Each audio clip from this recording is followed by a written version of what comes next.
James was enjoying his life on the island of Sodor, but he still had a lot to learn. There are special mixed traffic engines, said Sir Topham Hatt. You can pull coaches or trucks quite easily, but you must learn from your mistakes. James knew what Sir Topham Hatt meant.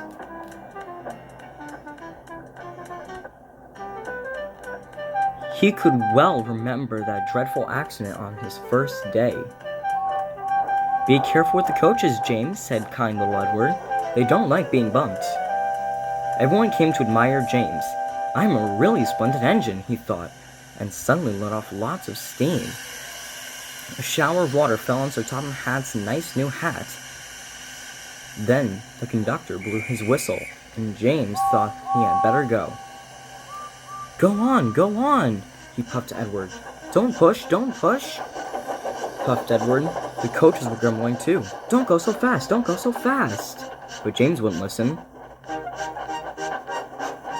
When at last they stopped at a station, one coach was beyond the platform.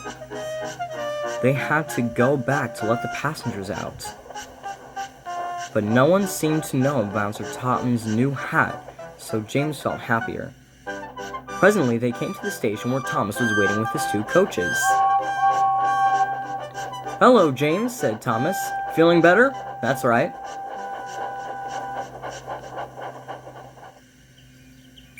Oh, that's my conductor's whistle. I must go. I don't know what Sir Topham Hatt would do without me to run this branch line. And he puffed off importantly.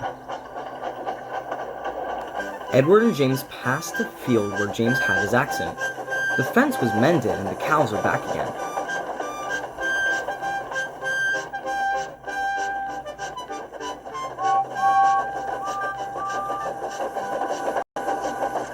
They ended their journey and rested before setting off for home.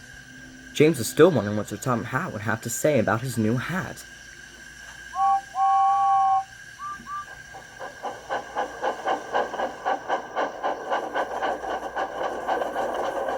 Next morning he spoke severely to James.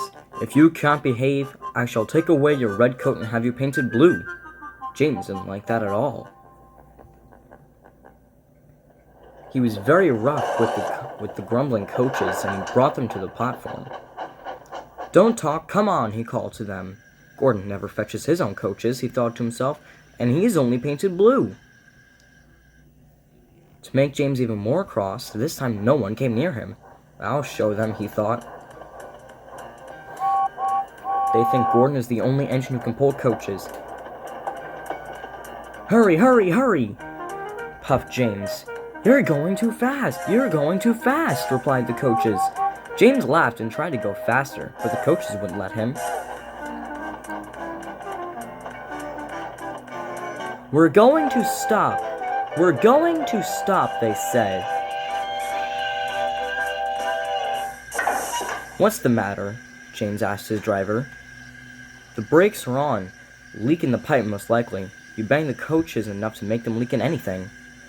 How shall we mend it? Asked the conductor.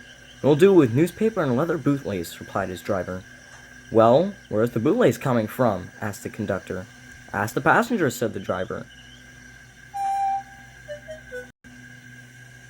You have a leather bootlace, I see there, sir, said the conductor to a smartly dressed man. Please give it to me. I won't, said the man. Then, said the conductor, I'm afraid the train will just stop where it is. The passengers all said what a bad railway it was. Then they told the man how bad he was instead.